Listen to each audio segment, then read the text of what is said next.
Hello, this is Chef John from foodwishes.com with spring lamb sliders. That's right, we're calling this video spring lamb sliders because that's eventually what we're going to do with the meat we cook. But what this video is really about is how to cook a lamb shoulder, which is one of my favorite cuts, and I believe generally preferable to the more popular leg of lamb, which tends to be more expensive and not as user-friendly. You remember the time you bought that expensive leg of lamb and then overcooked it, and your guests lied and said they liked it, but you could see it in their eye. So if you've had that experience, pay attention, because I think this is a great and very delicious alternative. So let's go ahead and get started with the aforementioned lamb shoulder. And I have about a 3.5 pound roast here, bone in. In fact, really bone in. We got all kinds of bones here. We got an arm bone, we got a shoulder blade, we got ribs. Heck, we even have some vertebrae. But don't worry, there's also tons of meat. An amazing succulent meat at that. And what we want to do first is season this up very generously with some kosher salt and freshly ground black pepper. Both sides, of course, and any exposed surfaces.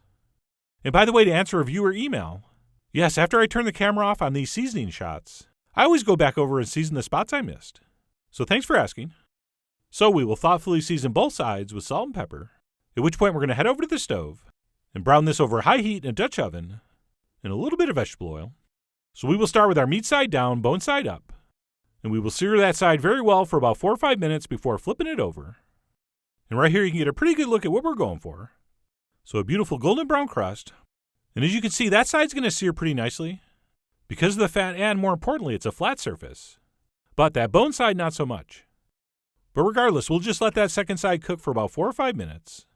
And while it does, I like to add my roughly chopped onions and garlic and just sort of situate that vegetation in and around my lamb. And what'll happen while we're giving that bone side a little bit of a sear, those onions are going to soften up a little bit. And yeah, start to turn translucent. So we'll add those in and give them a little stir once in a while.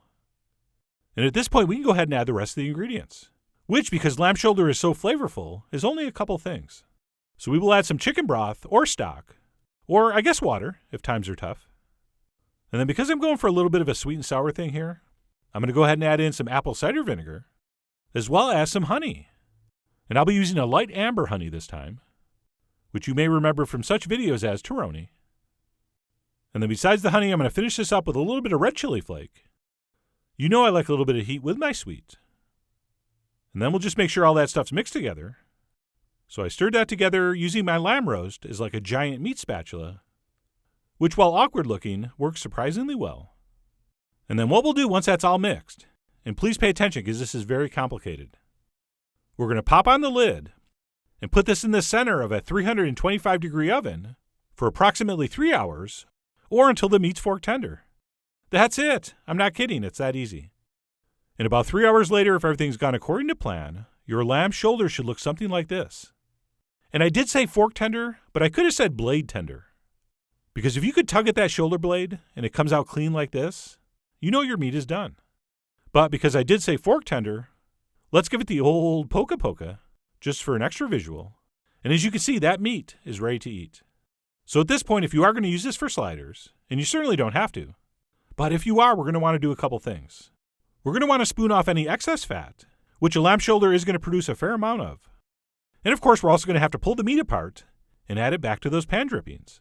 And it's totally cool if you do this while it's warm, but I didn't and usually don't. I like to do this the day before and let it chill overnight, and pull it out the next day and work with it while it's cold. And one advantage to this is you can easily kind of flake that fat off the top, which does make it kind of easy to remove. But also, I think it's just easier breaking up the meat when it's cold. But anyway, no matter whether you're working with this warm or cold the next day, what we will do is break that up into a saucepan, of course removing all those bones, and or other inedible parts. And then what we'll do is we'll place that meat on the stove and put it on medium heat, and we will add those amazingly flavorful pan drippings back in. And I do the extra step of heating it and straining it in. Every once in a while you might get a little fragment of bone that will fall off and you'll miss it picking the meat, or a giant bone like that one. And then once we have our pick meat and associated juices in that saucepan, we will simply heat that through over a medium flame. And other than adding a little bit of fresh mint and adjusting the seasonings, that's pretty much it. So we will give that an occasional stir while it heats up. And once it comes back to temperature and starts simmering, I'm going to finish this off with a nice big pinch of freshly sliced mint leaves, or as your food blogger friend might call it, chiffonade of mint. So we'll stir that in, and I think we're done. although we better taste for seasoning. And don't be surprised if it needs a little more salt. And then once that is seasoned to our liking, we can go ahead and serve that up. In my case, on a slider roll that I toasted in some olive oil. And we will pile that glorious meat up nice and high. Don't worry if it's overflowing, that's fine. It's all right if a little bit falls out. Unless you have to take pictures. So I will have to clean that up between shots, which I did. So I tidied that up and decided to finish with some chili flakes, which I also will be cleaning up. And then last but not least, a little touch of extra fresh mint. And we will place on the top and impale it with the obligatory and possibly gratuitous slider skewer. And that's it, our spring lamb slider is done. And I was going to say looks amazing, but you know what, if we're being honest, pulled meat never really looks that awesome. But man, does it usually taste awesome, and this certainly did.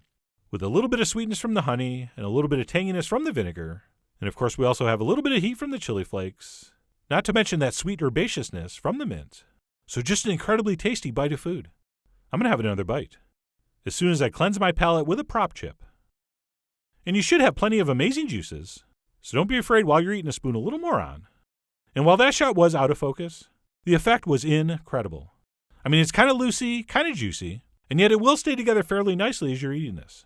So I just absolutely loved how this came out. Oh, and by the way, in case you're wondering, that's a sliced watermelon radish, which really does look like what it's named for, especially if you sprinkle on a few black sesame seeds. And they actually taste pretty good. I mean, not as good as meat, but pretty good.